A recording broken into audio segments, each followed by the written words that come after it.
अस्सलाम to everyone. I hope कि आप सब लोग ठीक होंगे। आप देख रहे हो जेके स्टडी पॉइंट और इस वीडियो में हम डिस्कस करेंगे जेके बोपी बीएससी नर्सिंग पैरामेडिकल के रिज़ल्ट के डेट्स के बारे में। इसके अलावा अब आपको फर्दर क्या करना चाहिए, फुल प्रोसेस क्या रहती है जेके बोपी की, एक्सपेक्टेड पॉइंट्स के हिसाब से क्या कट ऑफ रहेगा इस साल।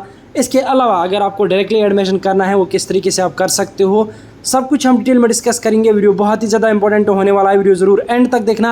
सबसे पहले आप सब लोगों से रिक्वेस्ट रहेगी कि अगर आपने अभी तक हमारी चैनल को सब्सक्राइब नहीं किया है, सब्सक्राइब जरूर करना। इसके अलावा आप हमारे साथ व्हाट्सएप टेलीग्राम पे जुड़ सकते हो, लिंक आपको डिस्क्रिप्शन में मिल जाएगी, कमेंट बॉक्स में मिल जाएगी, ज्वाइन जरूर करना।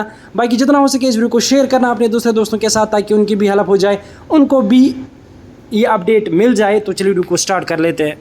तो देखिए, सबसे पहले मैं आपको बता देता हूँ, बहुत सारे कैंडिडेट्स मुझे मैसेज करते हैं कि हमारा रिजल्ट कब आएगा।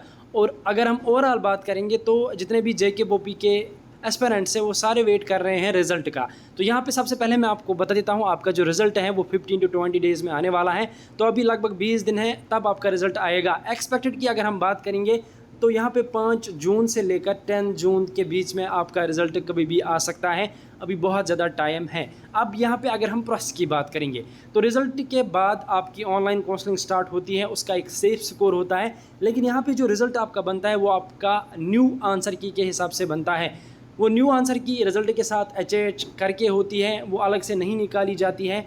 यहाँ पे जितनी भी रिप्रेजेंटेशंस दी गई थी जब आंसर की आई थी उस टाइम जितने भी क्वेश्चंस यहाँ पे करेक्ट किए गए तो उसके हिसाब से आपका रिज़ल्ट आता है।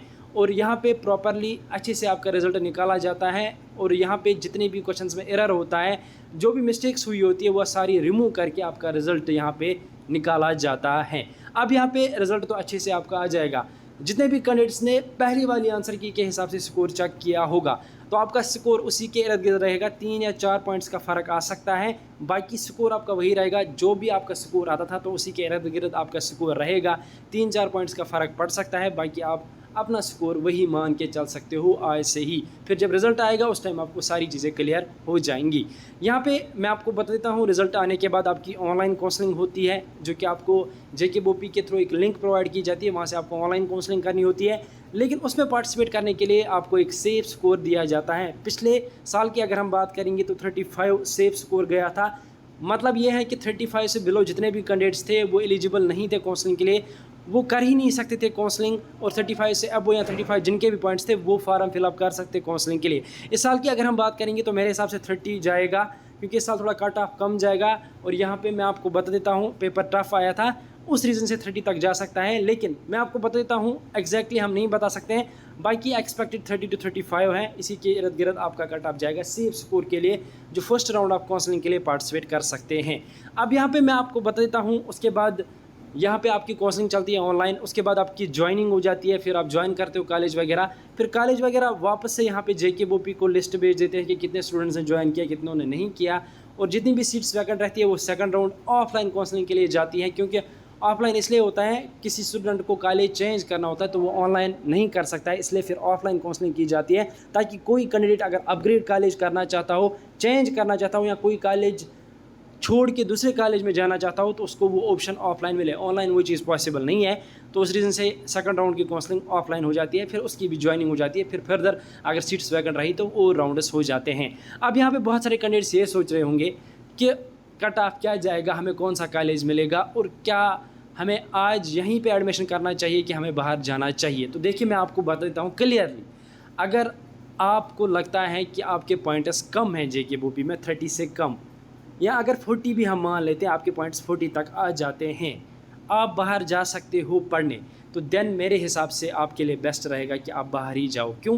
क्योंकि मैं आपको बता देता हूँ, 30 से बिलो अगर आपके हैं तो पहले तो आपको 3-4 काउंसलिंग का वेट करना पड़ेगा। फिर अगर कोई कॉलेज मिला, वो भी कहीं दूर का कॉलेज मिलेगा, प्राइवेट कॉलेज मिलेगा, अपने हिसाब से नहीं मिलेगा, और उसका fees structure 75,000 without hostel and mess. फिर हॉस्टल एंड मेस लेके लगभग ये 1.3 लाख तक चला जाता है, तो जो फ़ी बहुत ज़्यादा है, बहुत ज़्यादा एक पैरामेडिकल कोर्स के लिए।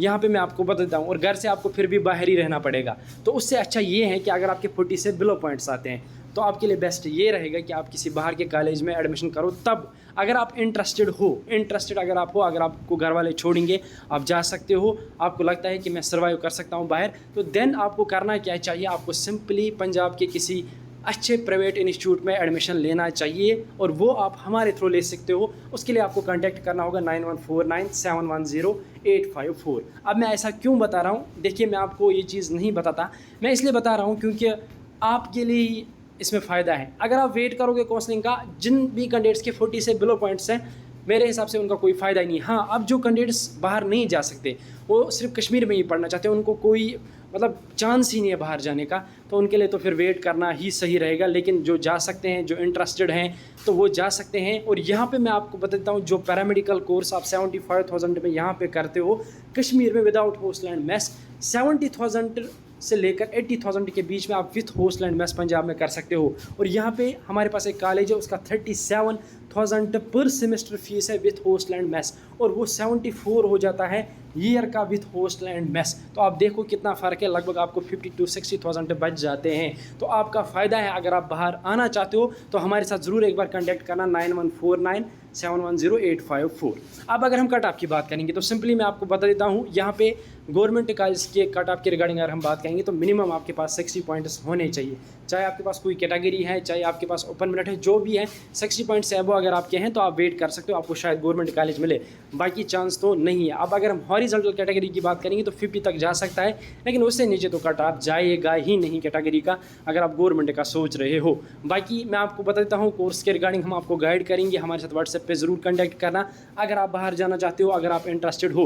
तो ये वीडियो मैंने सोचा तभी मैं आपको दे दूँ, क्योंकि बहुत सारे कैंडिडेट्स फजूल में वेट कर लेते हैं, अपना टाइम वेस्ट कर लेते हैं। तो आप सब लोगों के लिए यही सही रहेगा कि आप हमारे साथ कॉन्टैक्ट कीजिए व्हाट्सएप के थ्रू, हम आपको पूरा गाइड करेंगे। बाकी फर्दर अपडेट्स के लिए चैनल को ज़रूर सब्सक्राइब करना।